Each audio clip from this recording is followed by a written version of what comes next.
We'll try to have a breakout session near the end. It won't be at the very end. We'd like to be able to pull everybody back in and do a little bit of question and answer at the end. But we got a lot of material to cover. There's a lot of things that will be challenging at best, or at maybe at easiest for some of us. By the end of this, some of you may be flat out offended. In fact, I'm kind of hoping that somebody will be, because if you're not offended or if you're not challenged, you're either an expert in intercultural relationships or you're not thinking very hard. And one of the key parts of all of this class, before we do anything else, is I want to get you guys to think. I want you guys to be able to think through some things that perhaps you've never really considered before, some ideas in culture and in religion and in the gospel that are going to be new. And some of it is going to be hard. And I want it to be hard, and I want us all to be able to wrestle with those things. So if you're offended, good. That's a good thing. Keep being offended. Bring it on out. Let's work our way through it. Let's think through some of these ideas, and let's really see if we can figure out some new ideas. All right? Tom, I promise I'll be offended. Okay, good, Sarah. Good, Tara. I appreciate that you will be. I can always count. No, never mind. I see a lot of familiar faces. It's great to see you. There's some people that I don't know. I'm hoping by the end of all of this that we'll get to know each other a little bit better, at least somewhat over Zoom.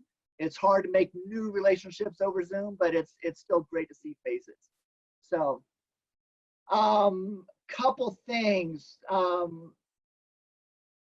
I just, as far as who I am, for those of you who don't know me, my name is Tom, and I'll say it here, Carlson is my last name. We did put Tom C in the messaging just because I want to be careful. I've spent 10 years in the Middle East. I worked with a lot of different Muslim friends of mine over there, and I just want to be careful about not letting Google searches be able to pick up exactly what's going on here as far as that goes. It's more just a matter of security, and it's also in order to protect them as well. I have spent a lot of time working on culture and Islam and everything else, and I'm looking forward to being able to share some of that stuff with you right now. Again, part of what I want to do here is not so much give you information as to help you think about new stuff. That's what this class is going to be all about, is thinking. So please get your thinking caps on, as it were. Be willing to be challenged, be willing to ask good questions. When we get into breakout sessions, you can totally disagree with absolutely everything that I've said. I am fine with that. I'm not here to try to make you agree with anything that I'm saying, but I do want to challenge you to think about things in perhaps a different way. So one of the things that I've also done quite a bit as a philosophy professor. I've been at CSU and at PPCC. I've done some philosophy of religion, and one of the things that I tell my classes there is that questions drive better conversation than answers do. Once you have an answer, you've kind of shut the conversation down. So what I want to be able to do is drive good questions. We may come up with different answers as we go along. Your answers may evolve as you go along, but good questions are going to drive the conversation, and that's what I really want to be able to put forward here today, is what are the kind of questions that we want to ask when it comes to talking about religion, when it comes to talking about culture, and particularly when it comes to talking about Islam particularly. One other thing too that I want to make sure that that I'm introducing you to or making you aware of is that this class I want to talk primarily about culture. So when we're talking about culture, we're talking about the things that are inside of us that we may not even be completely aware of, that drive us in our thinking, in our articulation of things like the gospel and our religion, and where those things get mixed into bigger concepts like the gospel, which is of course a very, very key issue and a very key part of most of our lives here. So how does culture begin to intercept into that relationship, into that kind of thinking? I want to be able to really challenge us to get out of that process, or get to be able to think outside of our own boxes as far as culture goes. And what we're going to do with Islam then is use Islam as our primary example. And by using Islam as one example, we've got to do a couple things. One, it's a challenging culture, and for a lot of us, there's a lot of opinions out there about what Islam is and what it has been, what people believe in Islam. And so, oops, I can make sure I get back to this. So I think it's a really challenging subject, and B, it's by using one topic, we can wind up keep coming back to it. We can actually learn a lot about Islam simply by using it as our primary example all the way through. But again, Islam is not really the topic of the course. I want to talk more about culture in general, but then use Islam as our primary example. Does that make sense to everybody? So that's kind of where we're going with all of this. So I think that's most of the preliminary stuff. I think we've got, how many people do we have now?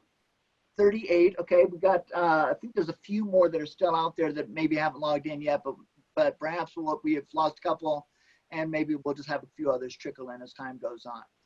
But let's see, anything else before we get started?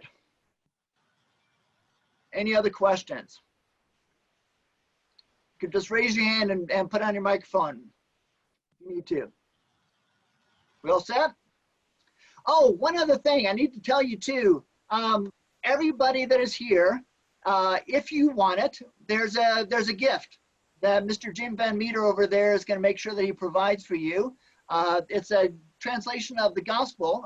And Jim, is it all of the gospel, or is it just one? I think you're unmuted there. It's the Gospel of Luke. Gospel of Luke, okay? And it's done in such a way that it really incorporates a lot of more Islamic kind of pronouns and some of the language that Islam would use. And I think it's a fascinating kind of translation, because it makes those of us who are not Islamic or not from an Arab context or a Muslim context, it makes us look at the gospel slightly differently. And for them, it makes them look at the gospel in a way that actually feels a little bit more like home from an English translation. So again, this would be something that we want to be able to send out to everybody. So anybody who would like a copy of this, Jim is generously helping provide with those who actually published this in the first place. I can provide a copy for everybody who's going to be in the class. So if you'd like a copy, all you need to do is give us your address, and maybe what we'll do, Linda, maybe we can send out an email later and people can send in their address that way. That way we can send out the copies. If you're in Colorado Springs, we might actually be able to give it to you by hand someplace or another. I mean, from 6 foot distance, but nonetheless by hand. So we can sort of see how things go with that. But so anyway, we'll send that out to you. I just wanted to let you know that's going to be kind of a cool piece to all of us as well. All right, we're going to get started. I'm going to share my screen with you because most of this I'm going to do over a presentation with PowerPoint. Again, part of what that does is A, it gives us visual ideas, and B, it keeps us thinking through what it is that we're actually talking about. And that way, as we go through it, again, if you have a question, please use the chat feature, and you can bring and that way any questions that you have, Linda, if you see a question, just get my attention, and we can do it that way. Okay? Or again, raise your hand from the participants. Either way. All right. Chuck and Renee, we're having a hard time getting in, aren't we? Oh, there we go. I think they're coming in. All right. Sounds good. Let's get started. I'm going to share my screen with you here. You guys see the screen that says the Gospel Beyond Culture here? Everybody see that? Is that the main screen there? Let me get this over here. All right. Sounds good. What we're going to be doing, this is going to be the first week of this class. This, again, 3 weeks. We're going to be talking about this for 3 weeks over the next 3 Tuesdays at 6:30 each time. And there's going to be sort of the 3 different parts to all that we're going to be talking about. This week, primarily what we're going to be talking about is what does culture have to do with the gospel? Particularly, why does culture matter to us? Why should it matter to us? We'll be talking about the core needs in cultural communication. There's a couple of experts among us here. Robert Strauss is a guy who's been talking about cultural communication for quite a long time. And it's great to have you on board. Love to hear your participation with all of this. And we'll also be talking about clarifying the goal. What is it that we really want to do with when we're talking about communicating the gospel? Next week, we'll be focusing a little bit more on cultural-free way of seeing Islam. It'll be a little bit more focused on Islam particularly. I'll be giving you a little bit more of a background of what Islam is. I'm not going to talk so much about specific cultures of Islam. As most of you guys know, Islam is a broad religion. Just like there's Christianity is very different in Puerto Rico, as it is different in South Boston with the Catholics, as it is different in Colorado Springs, as it is different in Syria. Islam is very, very different across the world. So I don't want to try to necessarily make broad generalizations, but what we're going to be talking about particularly is more the theology. What does Islam as a theology really believe? And then how does that translate into culture when we're actually talking about communicating with culture?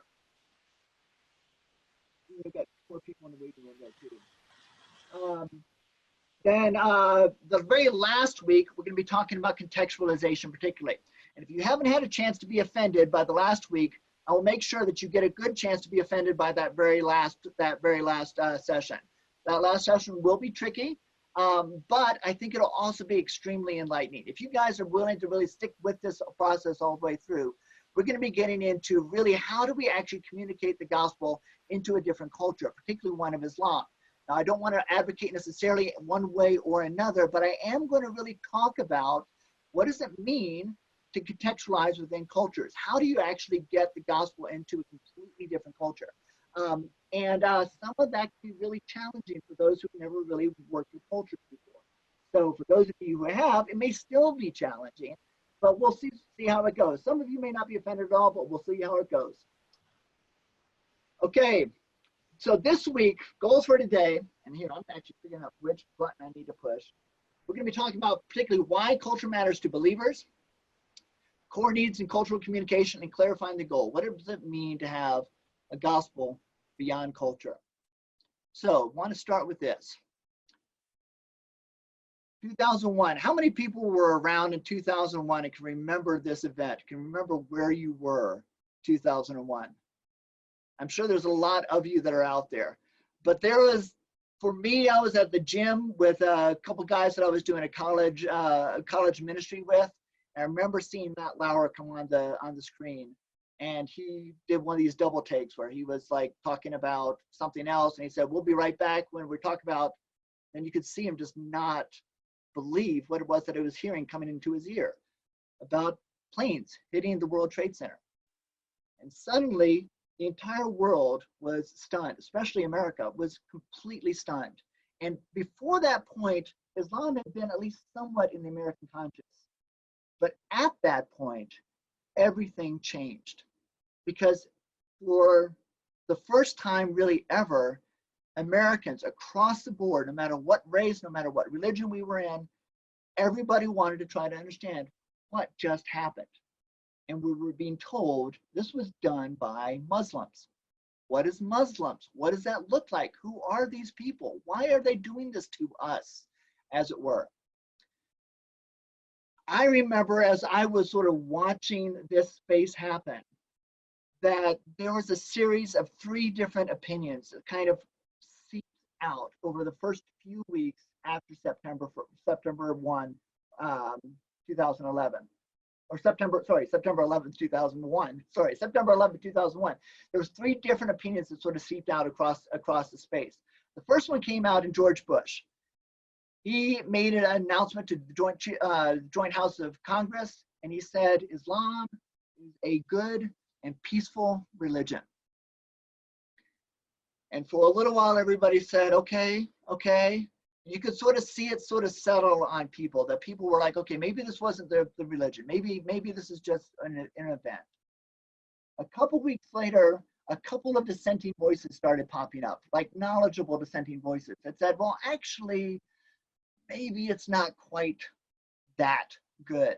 Maybe there's some things about Islam that aren't so good. Maybe there's some stuff that might lead to these kinds of things.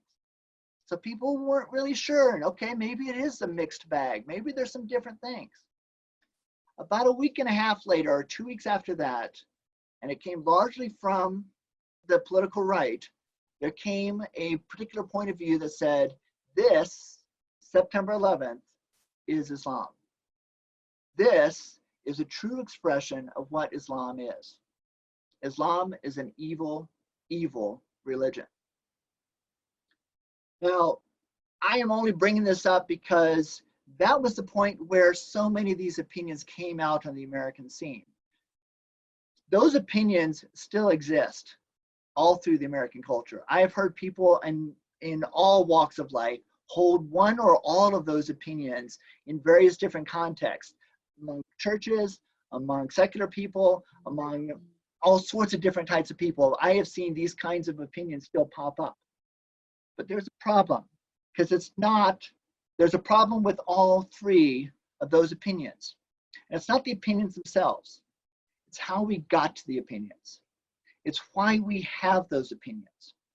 Because the reality is that, here we go, Islam is pure evil. There's a problem with all three of these opinions. And the problem is basically this, that all three of these opinions are made from the perspective of what we call an armchair sociologist. In other words, this is me sitting back in my chair, looking at this people that's over there. And those people, I'm making an opinion about. I'm saying, gosh, I think those people are like this. I wonder, who are they? What are they trying to do? What are they trying to be like? To some extent, a lot of America was doing this. And these three opinions all came out of this process, this armchair sociologist kind of process. The problem is that those three opinions are all fine. Being an armchair sociologist is fine as long as you are not one type of person. Anybody know what type of person it is that you cannot be and still be an armchair sociologist?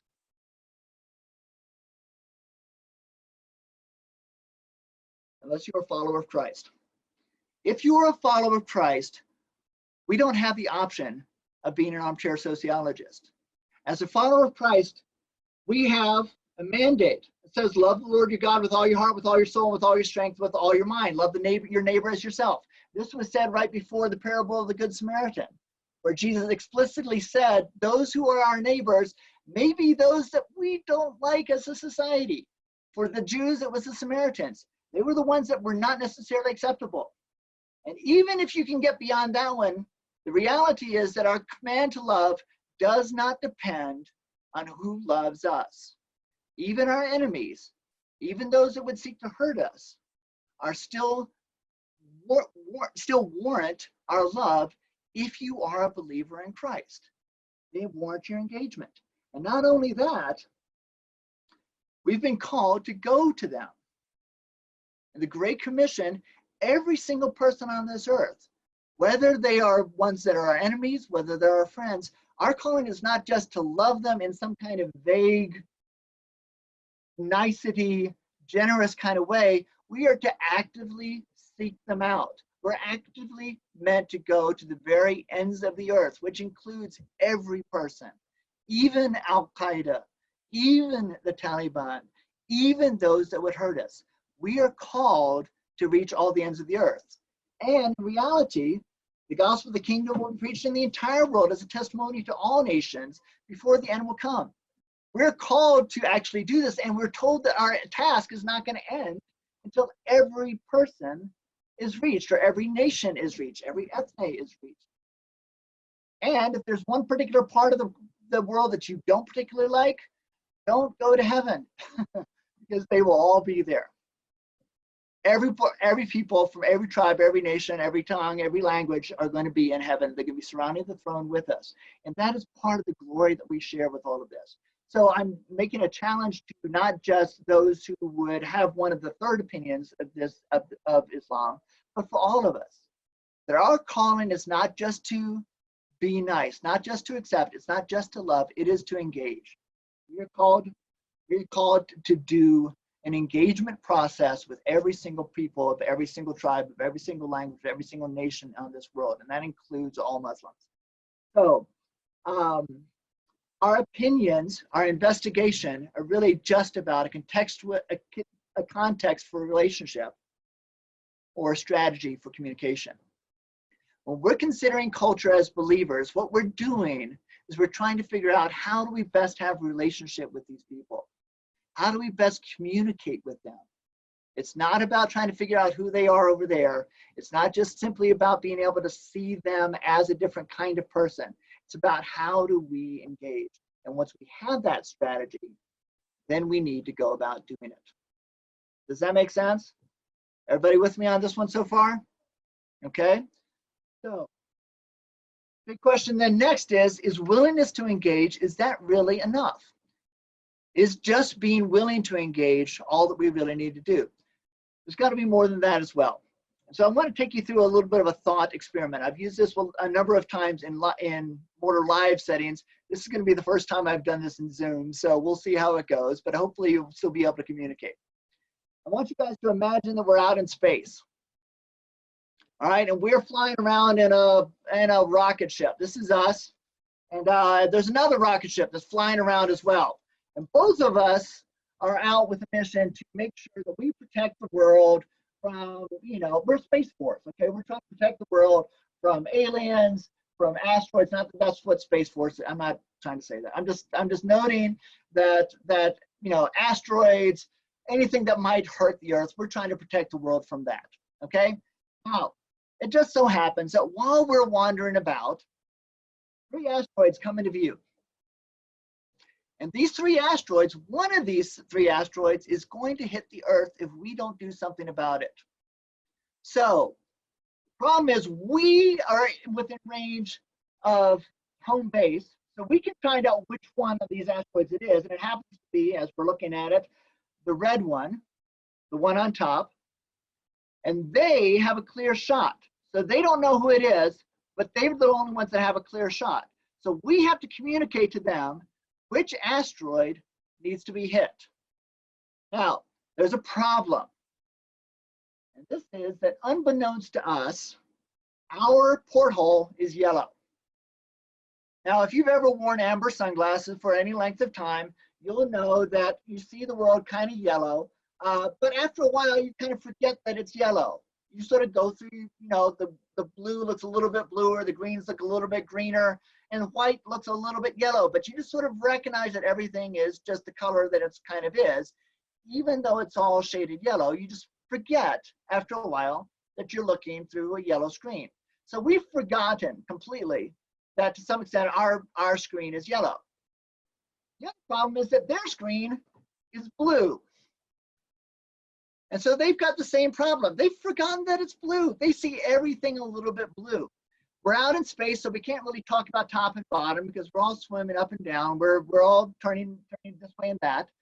So what we have to be able to do is communicate to them what it is, which asteroid that it is that they need to hit.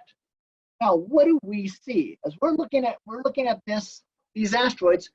What did we see here? Open up your chat. Actually, everybody, open up your chat. Let me see if I can get, because we got to figure out how to do this.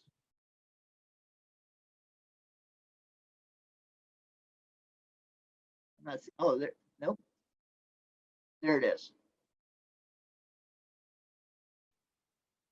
Shoot. Hang on one second. All right, there we go.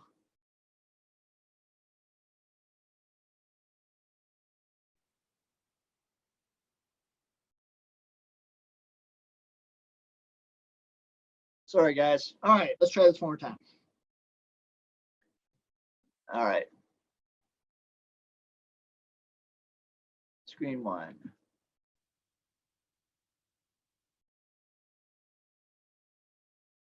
Hang on, guys. I'm sorry. I'm getting a little confused with all of this. Let's go back to the slideshow.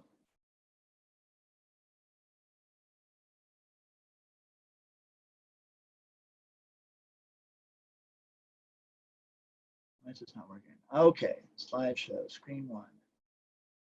You guys see the slideshow again? Linda, you see the slideshow? Okay, thank you. Sorry, we're just going to pop back up here. Okay, so the question is, what do we see? Open up your chat and tell me, if we look at the red screen, what are we seeing through our yellow porthole? What do we see? Everybody should know colors. Orange, very good. Okay, so we see an orange asteroid on the top. What do we see when we look at the blue asteroid? Green, right. Okay, so we see a green asteroid there. What do we see when we look at the yellow asteroid? Through a yellow lens. Nothing, exactly. Very good, Justin. In the sense that if you think about when you used to remember, look at the old 3D glasses with the blue and the red. You look at the blue lens, you can't see anything that's shaded blue. And if you look with the red lens, you can't see anything that's shaded red. That's how you got to see 3D, is that they want what's going on to your right eye is going to be, everything is going to be shaded red, and everything that's going to go in your left eye is going to be shaded blue. So you actually don't see anything with the yellow lens. Now, so we see an orange asteroid and a green asteroid. What are they going to see? When they look at the blue asteroid, they see, I'll give it to you, purple. When we look at the yellow asteroid, they're going to see green. And if they look at the blue asteroid, they're going to see nothing, right? Now, this is a problem, right? We have an issue here because we see two asteroids and they see two asteroids. Both of us see a green one, but we're trying to communicate to them which asteroid we see. Here's the question, and again, type it into your chat. What do you need to know? What are the things that you need to know in order to be able to tell them which asteroid they're supposed to hit? Anyone in the chat? What color is their lens? Absolutely. We do have to see what color their lens is. What else do we need to see though? We need to know how they're seeing it, but listen, think about this for a second. If we know that what they're seeing, and we see an orange one, and they're looking through a blue lens, what does orange look like when you look through a blue lens? It looks brown. What we need to see, Sarah is right, we need to see our lens as well. We can't just do it by seeing their lens. If we do it by just knowing what their lens, if we see their blue lens, then all we're going to pick up on is that they are looking at reality through a different kind of color. And what we will communicate then is our orange satellite through their blue lens would be brown. And that's not what they see. We have to be able to recognize what we see as well. We need to know what our cultural lens is as well in order to be able to do that. Does that make sense? We have to be able to see both in order to be able to separate our culture. If we see an orange lens and then we go, there's somebody waiting there, Linda, you got that? If we see our lens is orange, we see that we need to be able to know that our lens is yellow, then we can translate back to know that the asteroid is actually red and that through their blue lens, they would see it as purple. Then we can communicate, hit the purple asteroid. If we don't know both though, we can't actually communicate effectively. Does that make sense? Are we following that? So let me give you an example of what that might actually look like.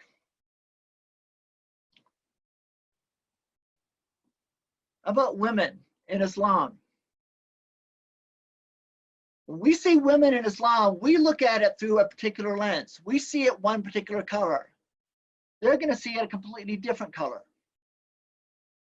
So here's the question.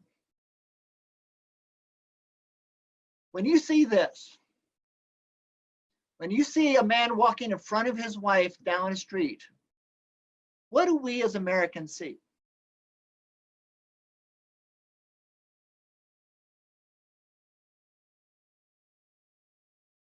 Oppression? Sure. Anybody want to unmute? Go in and unmute if you feel like you've got a longer answer. You can put it in the chat. Disconnected or distant? Sure. Depends on what the wife sees, maybe. Okay. It's not important.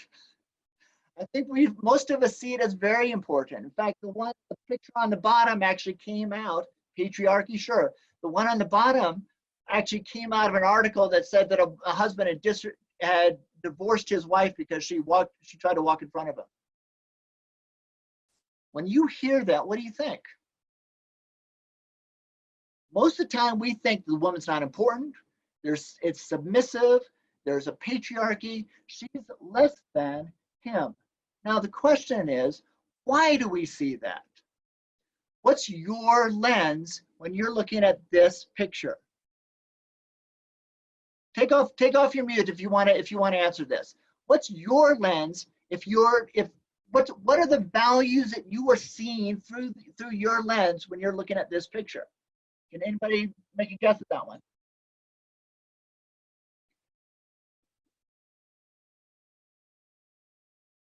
Equality, maybe, cultural norm. How about this? If I go to a restaurant and my wife is with me, I'm on a date, we're all dressed up, it looks fancy, I want to honor her.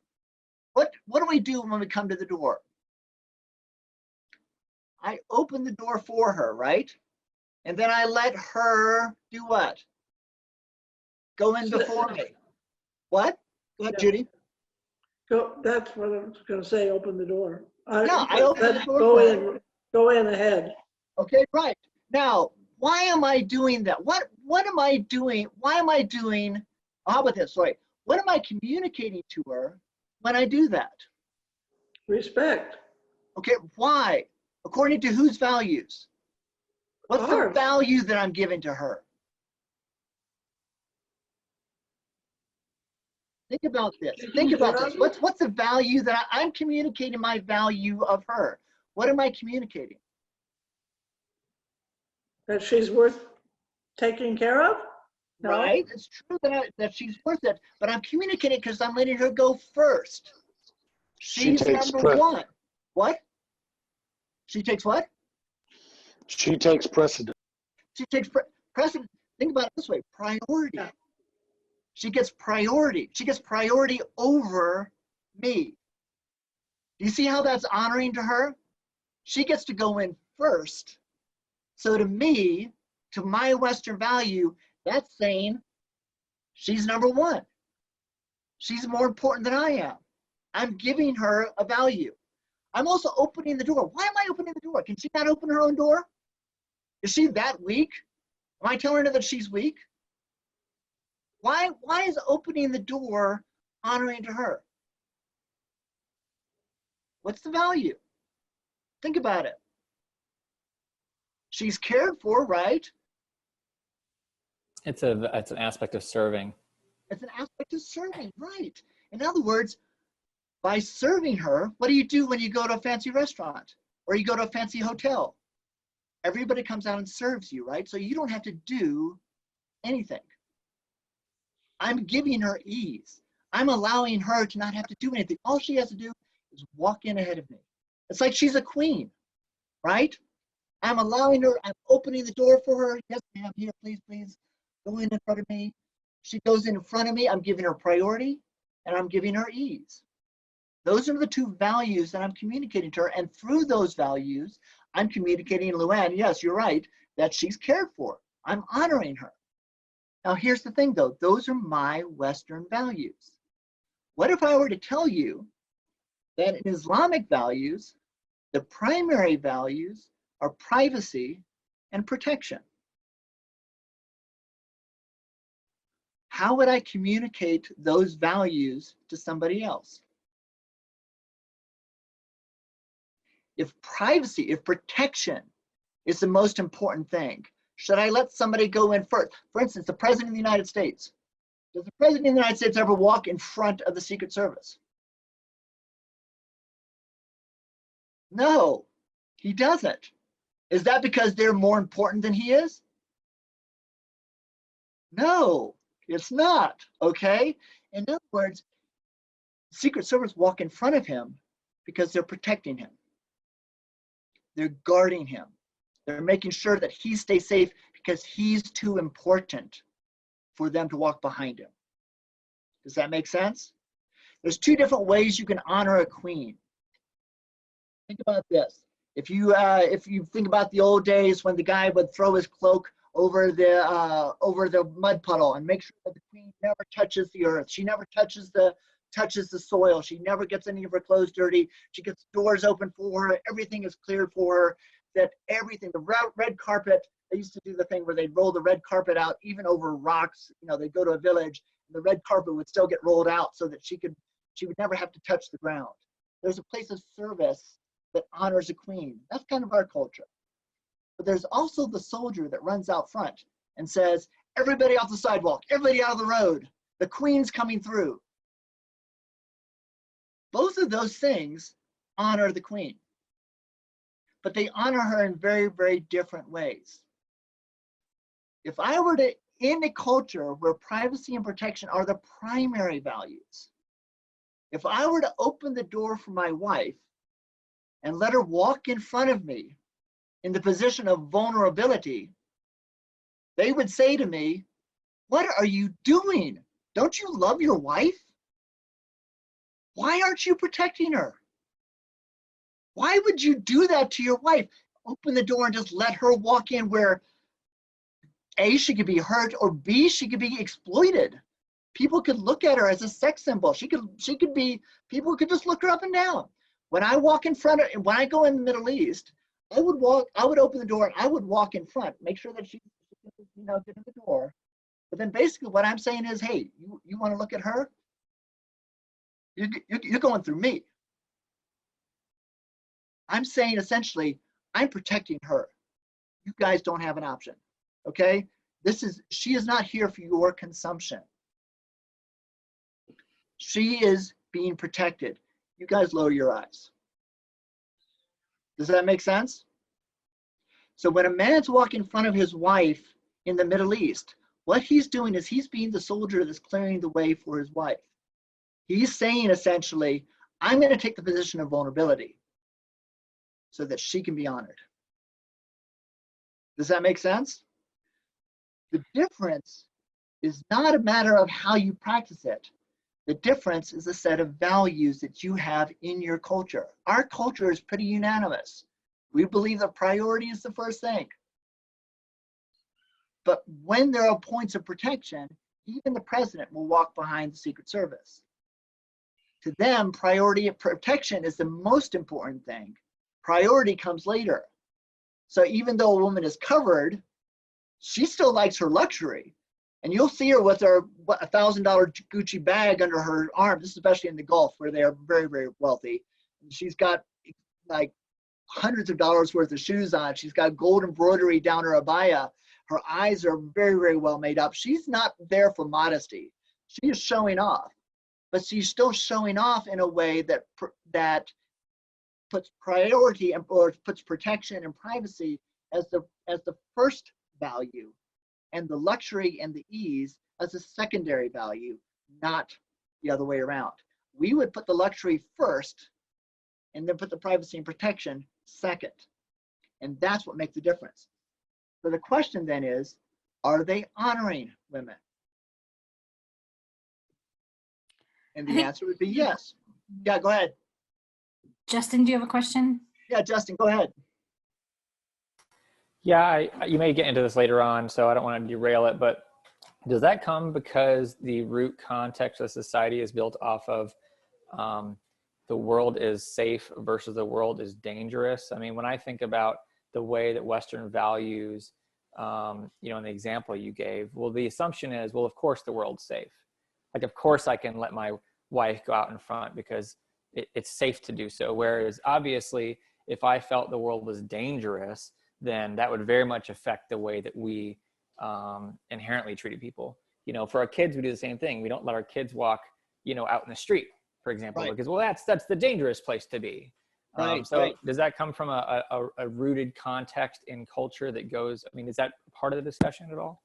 I think it is part of it, but I think it is more just a matter of cultural value in the sense that, I mean, I think there is a place where, yeah, maybe you could say that the culture is coming out of a place of danger, but then recognize too, we are right now in a lockdown. The reason we're doing this over Zoom is because none of us feel safe. I mean, so all of us are dealing with protection and privacy in a different way. It's, again, it's not for her.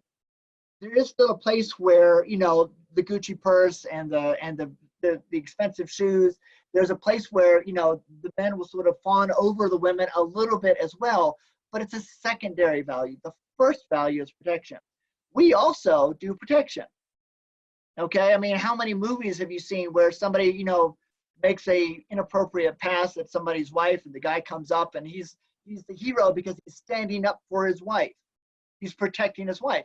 It's not that we don't value that protection, but it comes after priority and ease. Priority and ease are the first values we place on in order to be able to honor somebody. Protection comes as a second set of values. Does that make sense? So that's the way that the cultural value interacts. And if we look at that through our lenses, we see oppression. They see the same thing, by the way, too.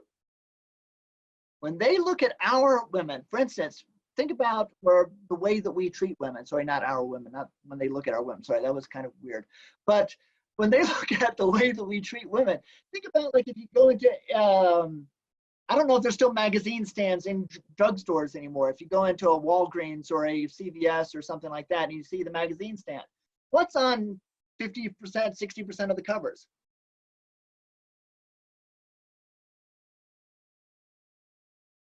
Scantily clad women. Does that make sense? In other words, what they would look at is they would say, I mean, like, what do you give most girls? What was the number one selling through the 90s, through the 80s? What was the number one selling doll that were given to girls? Barbies.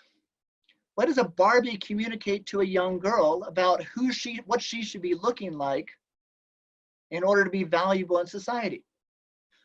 We have a way of communicating to women that their looks say a lot about how valuable they are.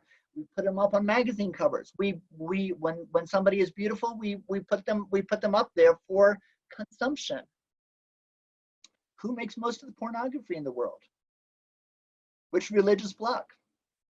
It's the Christian Western world that makes most of the pornography. Now, I'm not saying it's Christians, but they see a Christian world that does that.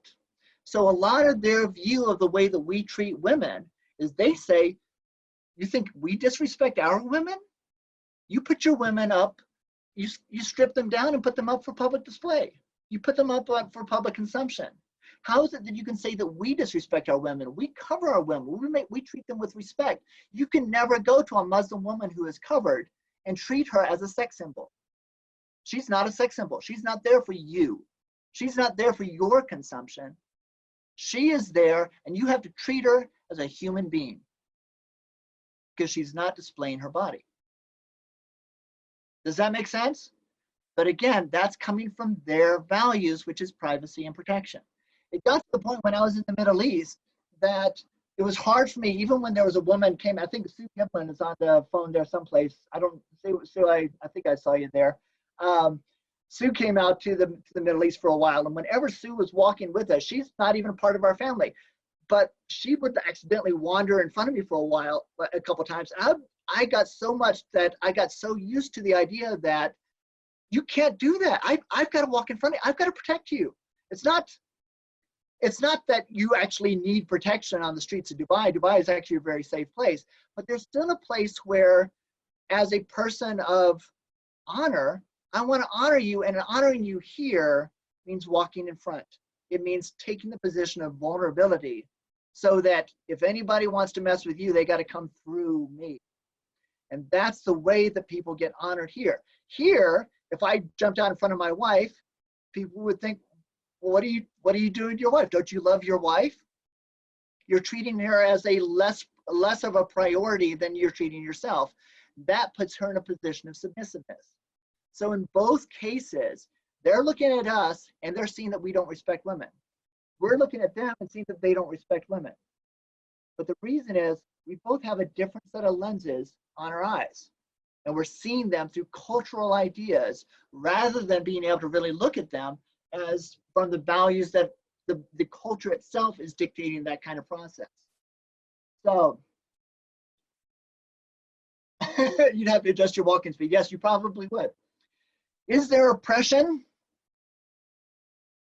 I can answer that one for you. Yes, there is oppression. There is oppression there. There's oppression here.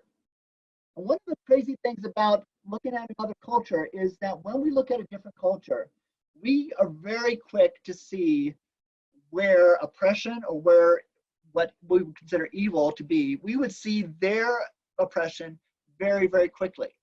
whereas we tend to look at our own and we don't see it nearly as fast. We actually have to have women's movements come up and say things about Barbies and why Barbies really aren't maybe the best dolls to be giving kids. But when we're just looking at it from our cultural eyes, we don't necessarily see that until somebody really speaks up, who stands up and says, hey, this isn't right. This isn't the right way to do this. Because culturally, we get so used to our own places of inappropriateness, as it were, we lose track of what is good and what is necessarily wrong in our own culture. But we're very quick to see it in somebody else's culture because we wouldn't do it that way. We wouldn't oppress them in that way. I am not trying to justify, I'm not trying to say there's no oppression in Islam. There certainly is. There's also a lot of oppression in America as well. I'm not trying to say one is greater than the other. I'm simply saying that we're very quick to see it in another culture, and they're very quick to see it in our culture. And that's what makes the difference. Being able to see it from their perspective helps you see what their culture is actually trying to do to honor women, and then oppression is actually a dishonoring of that cultural value, and vice versa. When we are trying to honor women, our culture is trying to do it in one particular way, but there are ways that we oppress that dishonor that same cultural value. In both situations, we see their dishonor in a much faster, much more rapid thing because the culture itself doesn't make sense to us. So we don't see necessarily the kind of violations that they would have in their culture. Does that make sense? So there is oppression, but it is always have a tendency, we always have a tendency, and every culture has this. Every culture has a tendency to see oppression and to see systemic evil in another culture much more quickly than they see it in their own culture. And that's just a reality across the board. Does anybody want to say anything else about that? Individualistic versus communal, that's true as well. There's some of that as well in all of that. So thanks, David. Or Jan, I'm not sure which one of you said that one. So, all right, let's take another look. Take one more example. Let's look at religion. Because there's a reality too in the way that we see other religions. And this is kind of what we were talking about there at the very end as well. In the sense that we have a tendency to look at religion in a cultural way through particularly cultural lenses. So we will see Islam through one set of lenses, and we'll see Christianity through a different set of lenses.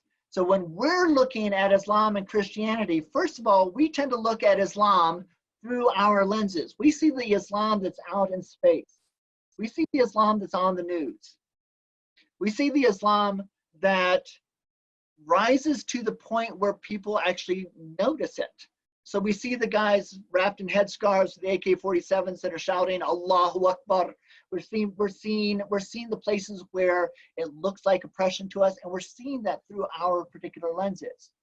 We don't tend to see my next door neighbor when I was in Oman, who was head of the math department for all the elementary education, was one of the nicest guys you'd ever want to meet. He's a guy that when I went over there by myself, we were taking a break, we were back in furlough in the US, and I went back for a week just to go visit some people. He insisted that I could not stay in our house because our house was empty. I had to go stay in his house. So he forced me, he let me go there for the day, but during the night, he said, you have to sleep over here because you need to be under our protection. We have to take care of you. So that was part of his thing. I'd been living there for 5-6 years at that point. So my house was perfectly safe, but he wanted me under his protection because my family wasn't with me. So he wanted me there at his house. So I had to go over every night and sleep at his house rather than sleep in my own house, which anyway, that was part of honoring his honoring of me. The other thing is though too, that when we look at Christianity, we tend not to see the one that's out in space because we have our own Christian lens that's internal.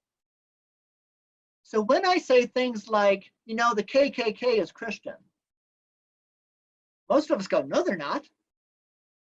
Of course they're not. Why? What do you mean? Or I said a little bit ago, and I'm sure some of you responded to this and maybe been offended by this. I said a little while ago, Christians make most of the pornography in the world. And most of you probably said, no, they don't. I don't make pornography. I'm not involved in pornography. But the reality is that most of the world that is not Christian, sees Christianity as a whole. In other words, the entirety of the Western world is Christian to them. So what they see is all the movies. That's all from Christian nations. Most of it is, except for Bollywood, which is from a Hindu nation. They see all the Christian movies. They see pornography. They see the magazines. They see a lot of the stuff that's on the internet. All of that, almost all of that, is coming from a Christian source. So Christianity, whether it's Catholicism, whether it's Christianity in Syria, whether it's Christianity at IAC in Colorado Springs, is all just one block of Christianity to them. And we don't see that at all. We see the Christianity that we know. We see the Christianity that's in our church. We see that whether it's your church in Florida there, Brooke, or whether it's our church here in Colorado Springs, we see the Christianity that we know. And so when somebody says something outrageous is what I said just a little bit ago, which was that, Christians make all the pornography in the world, we think, nobody in my church makes pornography. This is the Christianity that I know, not the Christianity that's out there that the rest of the world sees. And when we look at Islam, though, we look at them as an entire block. So when 9/11 happens, we can assume that all Muslims would have done this. We generalize what one Muslim does to the entirety of Islam. And we tend to see their entire block in that same way. They do the same thing. When they look at Islam and they look at Christianity, they see Christianity through their lens. Not only are they seeing it as one block, but they see it through their eyes. In other words, they see the movies, they see Game of Thrones, and they assume things, and most Muslims do assume this. Most Muslims who don't live in the US, by the way, people who actually have a contextualized value or a contextualized view tend not to view this. But somebody who lives in a Muslim country who has very little experience with Christians, think that almost every Christian has at least one affair, if not multiple affairs. Every Christian has a gun, and most Christians have shot at least one person. Why? Because that's what the movies say about Christians. That's the Christianity that they see. They understand Christianity from the movies, from the media, from the things that we put out. And by we, I'm not talking about your church. I'm talking about the entire Western world. The things that we put out into the media, that's what they understand as Christian. And not only do they see that, but then they interpret it through their lens. So that they think, well, if you're going to strip all your women naked, you clearly don't respect women. A, we don't strip all of our women naked, and B, that's not really what we're valuing. We're valuing freedom. If a woman wants to wear something that's more revealing, she should have the freedom to do that. But they see it as, why does every woman choose to be a sex symbol? Why is that the value that you teach your girls? Does that make sense? So that's they not only see that, they also, just like us, they have an Islam that is in their viewpoint. When they think about Islam, they don't think about 9/11. They don't think about the Taliban. They don't think about the extremists that are out there doing wacky things any more than we think of the KKK as Christian. They don't think of those things, or the pornographers as Christian, or anybody else who's doing things that are from the Christian world but aren't actually Christian. They see Islam as the Islam that they know, the mosque that they know, the people around them that they know. They tend not to see the Islam that's out there. And so when we're trying to communicate the gospel, what we need to be able to do is come to their perspective. We need to be able to communicate in a way that they are going to hear not only the gospel, but hear what we're saying about Christianity and Islam. So we need to address this Christianity, the green one that's out there, and really talk about what our Christianity is. And then we need to address their Islam, because to the extent that we're addressing the Islam that we sort of see in the media, that's not their Islam. They don't have that Islam. This goes for any culture. If you're talking about Hindus, if you're talking about the skaters across the street, if you're talking about the far right or the far left or the LGBTQ community, whoever it is you're talking about. If we're addressing Christianity to them, we need to be addressing the Christianity that they see as a whole, and we need to address their view of themselves that they see. Okay, so in other words, we need to address Islam, that not the Islam, addressing the Islam we see does not communicate to them, and addressing the Christianity that we see does not communicate to them. We need to address this Christianity and this Islam. Does that make sense? If a Muslim came to you, think about it going the other direction. If a Muslim came to you and told you that you need to stop making pornography, you would go, I'm not making any pornography. There would be a sense of complete disconnect. They would be trying to address the Christianity that they think they see in the world. They're not addressing the Christianity that you actually understand. Does that make sense? Are we understanding the difference with all of that? Shar had a question. Questions? Yeah, go ahead. Let's hit the questions. She asked, so are you defining all Americans as quote unquote Christians? That's a great question, because what we're talking about, again, when we talk about, and can you see my cursor? Can you see this? You can see my cursor? Okay. So when we're talking about this Christianity, that's a different kind of Christianity than this Christianity. So when I would say that all Americans are Christians, I would say that they're part of this Christianity. They're part of what the world sees as Christian, not what we would see as Christian. Does that make sense? Who else is in this Christianity? Put it in the chat. Put it in the chat. Who else is in this Christianity? Who would cause problems for us as Christians who would still be in this Christianity? I already mentioned a couple of them. KKK. Okay, Jehovah's Witnesses, sure. Mormons. Mormons, absolutely. Okay, anybody who would call themselves Christians, the Branch Davidians, Waco, Texas. Anybody who would refer to themselves as Christian, Easter Bunny Christians, there we go. Anybody who would refer to themselves as Christians is going to be a part of the Christianity that Muslims see. They're not part of the Christianity that you see, but they are a part of Christianity that the rest of the world sees. In the same way, and we've got to go backwards too here, the kind of Muslims that we see, which tend to be the guys with the AK-47s and the head wraps, or the guys that are flying planes into the World Trade Centers, they are part of this world Christianity. That's not what most Muslims see as Islam. Most Muslims would not say they're not Muslim in the same way that we would say to the KKK, hey, they're not Muslims. I mean, they're not Christians. We would say, we would look at the KKK and say, that is not Christianity. In the same way they would look at Al-Qaeda and say, that is not Islam. And that's where the struggle is, because if we're going to Muslims talking about what it is that we think we understand about Islam, and we haven't really asked them, we haven't really found out from them what Islam is to them, then we really aren't communicating. And our core process here has to be engagement and communication. Westboro Baptist Church, absolutely. All of that is Christian. And the more explicitly they call themselves Christians, the more they're going to be seen as a representation of the Christian world. And we cringe when a Muslim says, yeah, well, look at them. The same way that they cringe when Al-Qaeda or somebody else does something wacky. They're going to cringe because they don't want to be a part of that. I've heard the same thing, by the way, and again, to broaden out to other communities.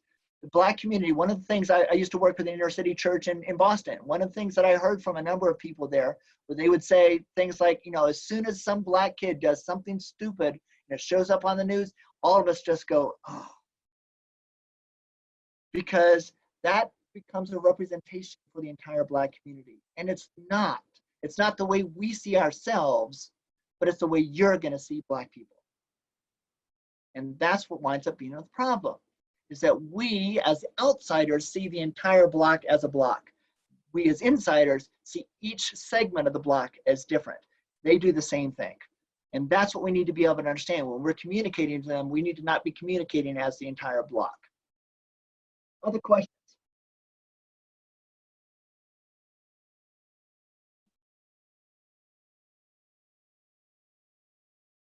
Anybody else? Not right now? All right. Well, how about we're going to head into, I want to break everybody up into breakout sessions. Linda, are you all set with that? Okay. All right, very good. So what I'd like you to do is go into a breakout session. So basically you're going to get a screen on the board that says, will you go into a breakout session? Just click OK. You're going to be matched up with 3 or 4 or 5 other people. You'll have about 10 minutes.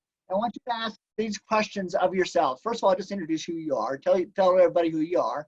And then say, in what ways is your understanding of the gospel influenced by your culture? We haven't really talked about it a lot yet, but guess at it. What ways that might that be happening? By the way, Linda, just put these questions in the chat feature so you can carry that with you into the process, into your breakout sessions. Are there any cultures for which you find it difficult to want to engage? Why do you think that is? Are there values that you may not understand completely there? And what do you most struggle with? All the things we talked about so far. Is there anything that you're having? Is there anything rising up in your blood in all of this? See if you can talk about it with each other, and then come back after. We'll have maybe 7 or 10 minutes. Come back and we'll be able to talk about that as a group. There's a couple more things, and then we'll talk about as far as what does it mean to talk about the gospel beyond culture. Okay, Linda, why don't you send them out? Okay. Islam being as diverse as Christianity, and I would say absolutely, it is at least as diverse as Christianity. And I mean, it's hard to think through even how diverse Christianity is, because most of us don't even register what is Christian, what really makes something Christian, but with the Catholics, the Coptics in Egypt, all the way to the Syrians, those in, there are just so many branches of Christianity. There's an equal number of branches of Islam. And there's also the many different sects, just like there are Mormons and Jehovah's Witnesses for Christianity. There are the Druze, there are the Alawites, there are a number of different sects of Islam as well that are mostly Muslim, but they've kind of got their own spin on things as well, just the same way that the Mormons would have their own spin on Christianity. And most of us, again, with our porthole window of Christianity, that's not Christian. But it is, but it's not, but it is, and so that's really what we've got to kind of deal with all of that. So what do you guys come up with? Anything particular that came out in your small groups that you found interesting? And just unmute yourself if you are sort of a spokesman for your group and speak up. Hey, Tom, I just want to say I want to learn how to do breakouts in a Zoom session. That was great. Cool. Yes, breakouts are a lot of fun because that gives everybody a chance to really interact. It's hard to interact with 50 people on the screen, but this gives people a chance to be able to interact a little bit. So what ideas? What did you guys toss around?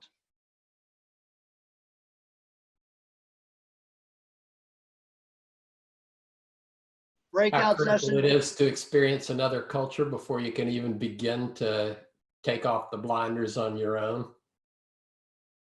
That is very, very true. It is really hard. I mean, have you guys ever seen Dances with Wolves or Avatar, which is basically Dances with Wolves with aliens? If you've seen either one of those movies, there's sort of that idea, somebody is starting out in one culture, and then when they invest themselves in another culture, and then they look back, suddenly they see their own culture in a completely different way. And that's a lot of times when people actually sort of go into another culture. It certainly happened with me. That looking back on my own culture, it changes things quite a bit. So, thanks, Tom. Okay, sounds good, Justin. All right. Anything else from thinking? Yep. So Tom, I'm in the Bible Belt, and church culture is a lens for everything here. Absolutely it is, and for really in a lot of ways, guys, our culture, and especially if you go to a place like Hinduism, like in India, where in India, Hinduism and the Hindu worldview permeates everything. And it changes the way people think. It changes the way people do business. And it's, even for people who aren't necessarily Hindu, their worldview is very different from ours. And that's also true for us, is that even for those who aren't necessarily Christian, most of America, even though we won't call them Christian, certainly not in our porthole window of what Christianity is, Christianity permeates an awful lot of what this world is, in the sense that this is a creation. God is not this world. God is not within the world. God created this world. And so even when people stop believing in God, they still see the world as being a separate reality. It's not a spiritual reality. This is the physical. Spiritual intervention in this world is weird. It would be supernatural. We even use that word, supernatural. Even ghosts, you know, for people who believe in ghosts but don't believe in God, it's still a supernatural thing because it's not part of the natural world, which is a very Christian concept. Does that make sense? Hindus would not have that kind of concept of the world. To a Hindu, God permeates everything. So there really isn't a separation between the spiritual and the natural. They would never use a word like supernatural because spiritual's everywhere. It's all kind of mixed in. They just don't have that kind of worldview mentality. And as a result, they don't have that kind of language. Other ideas? Is anything that people have really struggled with so far? We haven't gotten into the really hard parts yet. So you guys, we will have opportunities for everybody to be good and offended before we're all done. Hopefully, you know, unless, you know, there's a few of you out there that I know have had a lot of experience with this stuff and probably won't get to that point. But for most of us, this can be a struggle, but it's a good struggle. I hope it will be a very good struggle for all of you. Even Well, Jan, sorry, go ahead. even Jan had a question. If something could be eradicated from Islam, would we be able to be more culturally sensitive? I don't know what the word is, but. Then what do you mean by that? If Wahhabism could be eradicated? Oh, okay. Where's Jan? Oh, there you are, Jan. Jan, so unmute yourself. Tell me what you mean by if Wahhabism could be eradicated. Well, that was my question. Oh, your question. And Sorry, Dave. That is a very violent, in my assessment, it's a very violent and radical part of Islam, driven by key people in Saudi Arabia. Mm-hmm. That is basically, as near as I can tell, it's foreign, for instance, to the Iranian Muslims. It's Very foreign to the Lebanese Muslims. So if that, but yet they are controlling much of the environment with Islam in the Western culture.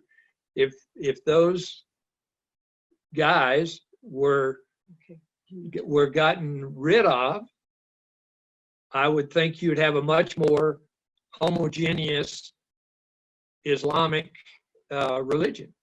I would, Dave, I appreciate your comment with all of that. Wahhabism is a very difficult sect of Islam, but it's probably not the most radical. I mean, ISIS, the Taliban, even Al-Qaeda are all much more radical than Wahhabism is. Wahhabism is essentially very legalistic. You know, Islam is essentially legalistic. We're going to talk about that next week. But Wahhabism is a particularly legalistic form of Islam. And some of it can wind up being violent, though it's not always violent. But to be able to say that if you just removed one sect of Islam, that suddenly Islam is going to be more culturally sensitive, well, no more than if you eradicated the KKK, that suddenly all Christians are going to be more sensitive to Christianity, as it were, or be more sensitive to other people. It's all a matter of perspective, and we're always going to have extremist sects. We're always going to have extremist sects. Extremist sects. We're going to always have that. We're always going to be in a position where there are kooks. There are kooks everywhere, and there are kooks in Islam. There are kooks in Christianity. There are kooks in America. There are kooks everywhere. Okay, the Branch Davidians, if you remember Waco, Texas, would be a branch of Christianity, not to us, but to anybody else in the Western in the world. They would see that as a part of Christianity because it came out of the Christian world and it has a basically Christian outlook. Does that make Christianity violent? Not at all. but it's nonetheless something that we have to recognize and deal with when people are having a perspective of Christianity, because that's part of what Christianity represents to the rest of the world, whether we like it or not. And so when we're dealing with Christianity, when we're trying to communicate the gospel, we've really got to be able to talk about that as well. And they've got to be able to deal with their more radical sects as well. But they don't have to own it any more than we have to own the Branch Davidians. Does that make sense? We don't have to go in and apologize for the Branch Davidians. In some ways, they don't feel like they should have to apologize for Al-Qaeda. Al-Qaeda isn't them. They don't feel like that's part of them, even though we might see that it was. So it's a completely different way of looking at things, because we're looking at it from the outside and they're looking at it from the inside. In the same way that we look at Christianity from the inside and they look at Christianity from the outside. So they see all of the Christian world as Christian. We see only those who believe like I believe as Christian. Only those who are in IAC or churches that are similar to my church. We only see those as Christians. They don't see just that as Christian. They don't divide Christianity up the same way that we do, because we're looking at it from the inside. But Tom, don't you saying that don't you mean that the whole Western world is viewed as Christian? Yes, absolutely. And again, it's viewed as Christian from any place. And there's a certain place where you can't blame somebody if the only experience they have with Islam is 9/11, then they're going to tend to see Islam as a radical thing. And we can't necessarily blame that any more than if you imagine a child growing up in Tibet who saw on the TV a bunch of guys in white sheets and Confederate flags burning crosses, and they said Christians march in Alabama. Their assumption would be, well, that must be Christians. Does that make sense? Because they don't have a context yet. So part of what we need to do when we're managing culture, when we're trying to communicate culture, is to look at the broader context, be able to look at their context, not just our context, and recognize we also have a context.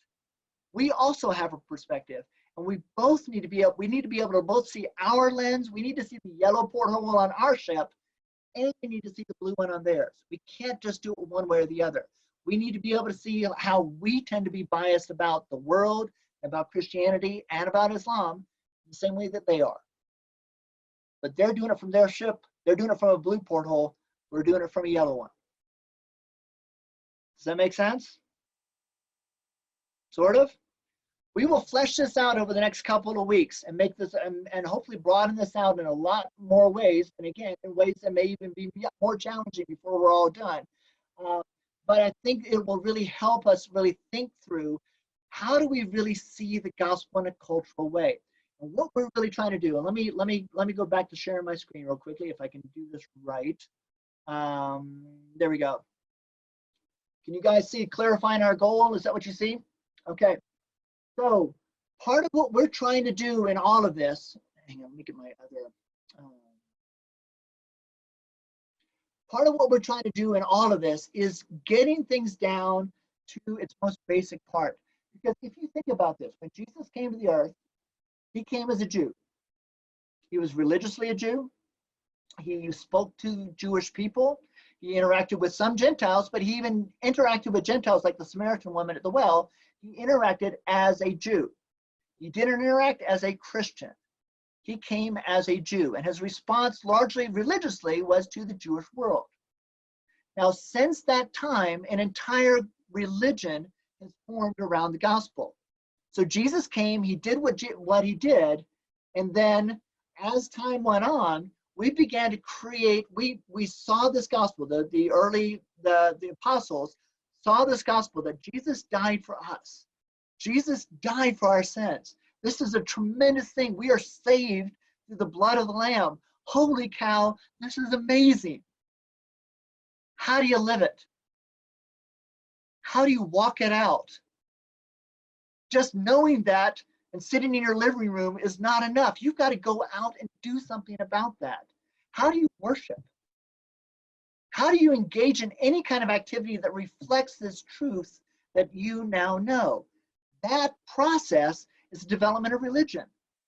We develop an entire religion, and ultimately the Catholics developed into the Catholic Church, at least in the Western world. The Syrian Orthodox Church, by the way, developed at the same time, and it was completely different. At some point, the Reformation happened because they felt like the Catholic Church had lost the gospel the first time, and they needed to redo the entire thing. They needed to redo the religion to better reflect and to better carry the gospel. And so they did. And now we live in a world that is actually engaged in that continued process where we're trying to better reflect the gospel according to our religion. But we're also doing it in a culture. And our American culture gets all mixed in there. And so we come across things like, how do you treat women in Christianity? How do you respect women? Well, you open the door for them. You let them go in first. That's part of the process of treating women well. You want to do that, right? You want to respect women. Of course you do. It makes sense. How about polygamy? Is polygamy outlawed in the Bible? Let's do this one. Anybody? So I got a couple of shaking heads. I can't see everybody, unfortunately. So does anybody believe that, anybody put it in the text, you believe that polygamy is outlawed in the Bible? Or can you give me a verse that outlaws polygamy in the Bible? Most of us believe that polygamy is wrong. But if you think about it, all the patriarchs had multiple wives. And in the Bible, in the New Testament, it is never said that polygamy is wrong. There's often points where it says that an elder of the church, for instance, ought to be the husband of one wife. But even by saying that, you're assuming that there are people in the church that have more than one wife. There were likely polygamists in the early church. And yet, most of us, if you really ask us, are downright convinced that polygamy is against the gospel, that the Bible says that the polygamy is wrong, but it doesn't. And this is the way that our culture, which has really gotten to the point where we say, no, polygamy isn't wrong. You could make it, by the way, you could make a very strong argument that monogamy is a much better model. I think that is pretty clear throughout the Bible, but that never says that polygamy is wrong. So the question then comes, how did we get to that point? What we've done is we've taken our culture, which is a monogamous culture, and we've reflected it back in, and we've assumed that monogamy has to be part of our religious experience. And to some extent, that's not necessarily bad. But what happens when we go to a polygamous culture? What happens when we go to a culture where men do have more than one wife? Do we ask them to divorce some of them? What do we do with all of that? These are questions we have to ask because our culture has become so incorporated into the gospel. And when we go to another culture, part of what we really need to be able to do is pull the culture away from the gospel, some ways even pull the religion away from the gospel, and really bring just the gospel. Does that make sense? What we're trying to do is we're trying to communicate to people who Jesus was. Jesus did something for you that you could not do for yourself. He died for you. He died for your sins. He has redeemed you. You could not do that on your own. Jesus did something that completely changed the entire world. And anybody who's willing to accept that and become a disciple of Christ is going to be changed as well. That's a tremendous truth. Is it a religious truth? Is it a cultural truth? To what extent do we have to bring our culture, our religion in at the same time? And these are the things that are really difficult. These are where the questions get hard, because they also have their culture, their religion, and their traditional core values. And we don't want to just willy-nilly just knock off their culture and say, well, you've got to be Western now. Do we have to knock off their religion entirely? What parts of what they believe and who they are can they keep in being able to understand and acknowledge the reality of who Jesus is? Those are the kinds of questions that we're going to ask next time. Is what is it that we need to give to people when we actually share the gospel? How much of who Jesus is really is incorporated into our religion, is really incorporated into our culture, and how much isn't? And is there a way that we can strip some of those things away so that when we bring it into their culture, it can influence and impact their own religious expression of that gospel and even their own cultural expression of that gospel, because it may not look the same as it looks for us. And so those are the kinds of questions we need to be asking. And those are the kinds of questions I really want to start asking these next couple of weeks. This has been a framework. This is the groundwork. These next couple of weeks, that's what we're going to be doing. Any thoughts or questions before we go? I think we're already a little bit over time here.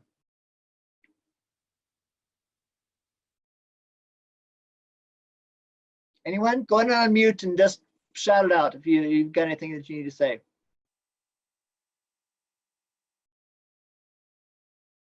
Great Brooke? start, thanks. What? A great start, man, thank you. You're very welcome. Thank you. All right, everybody. Good. Thank you, guys. We'll go in and say goodnight tonight. And next week, we'll make sure we have the link to you a little bit earlier than we did this last time so that you can come on earlier. And we'll look forward to doing some more thinking. We'll be talking more about Islam next week. And then the following week, we'll really be talking about getting into the core of what does it mean to share the gospel into another culture? And what are the options? What are the possibilities? How do we strip away these pieces of it in order to really get down to bringing just Jesus and the gospel into another culture? So those are the places where we're going to go. Looking forward to seeing you. Look forward to talking to you about that then.